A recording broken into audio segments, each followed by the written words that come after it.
From the Quaker picker-upper to set it and forget it, it's hard to forget these popular commercial catchphrases. But what about the folks who delivered them?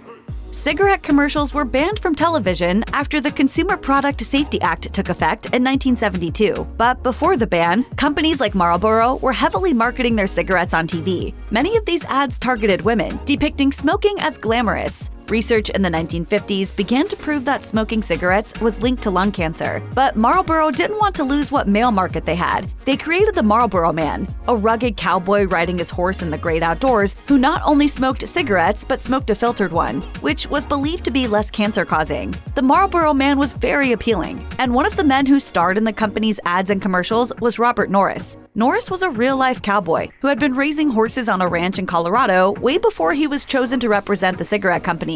He portrayed the Marlboro Man for 14 years before hanging up his title. After realizing that smoking set a bad example for young people, he died at the age of 90 in 2019. Paul Winchell might have been Hollywood's most famous ventriloquist, introducing television viewers to his dummy Jerry Mahoney on the Paul Winchell and Jerry Mahoney Show in the 1950s. Winchell's show was catered to young children and featured sing-alongs, games, and plenty of antics between real people and Winchell's dummies. Winchell was able to segue into children's animation and later worked for Disney, voicing the beloved Tigger, starting in 1968's Winnie the Pooh and the Blustery Day and continuing until 1999. Winchell had other Disney roles too, including Boomer the Woodpecker in The Fox and the Hound. Besides his many voiceovers on television shows and movies, Winchell also found work in commercials, voicing Mr. Owl for Tootsie Pops. How many licks does it take to get to the Tootsie Roll center of a Tootsie Pop? A good question. Let's find out. The New York Times reported that Winchell died at the age of 82 in 2005. Jane Withers famously starred as Josephine the Plumber in Comet Cleanser commercials in the 60s and 70s, with USA Today reporting that she even took a couple of classes in plumbing to fully understand her role. However, before she appeared on television in her white overalls, she was a child star of the 1930s. Withers' first starring role was at the age of 8, when she portrayed Shirley Temple's nasty nemesis Joy Smythe in the film Bright Eyes. Withers shared with the Los Angeles Times that she feared audiences would despise her and her character for bullying Hollywood's most beloved child star, telling them, "I had to play the meanest, creepiest little girl God ever put on this planet. I ran over Shirley with a tricycle and a baby buggy, and I thought, oh dear, everybody's going to hate me forever because I was so creepy mean to Shirley Temple." Thankfully, moviegoers accepted the fact that Withers was just playing a role, and she would go on to star in several films. The LA Times reported that the actor even had her own dolls and was becoming more admirable than the perfect Temple. Withers' family confirmed in August 2021 that she had died at the age of 95. Besides his commercial work, Wilford Brimley had a long career in Hollywood. He had his first uncredited film role in 1969's True Grit, and his first major role was as Horace Brimley in the 70s TV series The Waltons. He found the most success in Ron Howard's 1985 film Cocoon. In the late 80s and 90s, actor Wilford Brimley became an even more familiar face on television. He would regularly appear in commercials for Quaker Oats. Quaker Oats. It's the right thing to do. He was also the face of Liberty Medical, a home delivery service for diabetes medical supplies. Brimley had had diabetes since 1979 and would tell people at home, "Give them a call. They can help you live a better life." Brimley's last role was in the 2017 film I Believe. Even with his history of acting roles, Brimley never considered himself an exceptional actor, telling the Powell Tribune, "I can't talk about acting. I don't know anything about it. I was just lucky enough to get hired." He died from a long illness in 2020. Brimley was 85.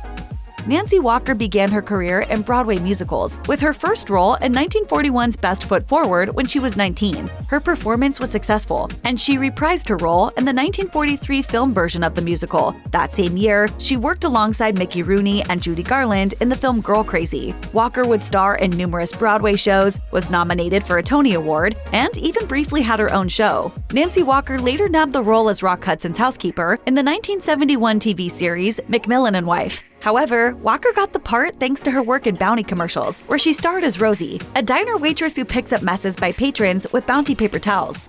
Bounty is the Quaker picker-upper.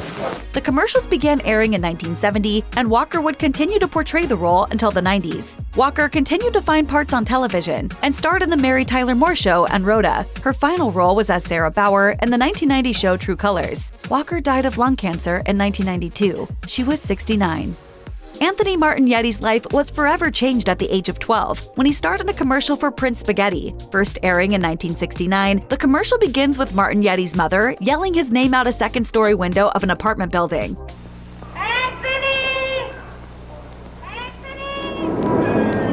The commercial aired for 13 years, and Martignetti became a familiar face on television, earning $20,000 thanks to the ad's long run. For the commercial's 50th anniversary in 2019, Martignetti shared with the Boston Globe that he continued to be recognized for his small role. He said, "I always understood that it was larger than me, that I had a responsibility to preserve what the commercial meant to people. I knew that if I got in trouble, little Anthony from the spaghetti commercial would be all over the paper." In August 2020, Martignetti's brother announced on Facebook that he had died. The famed pasta-loving kid was 63.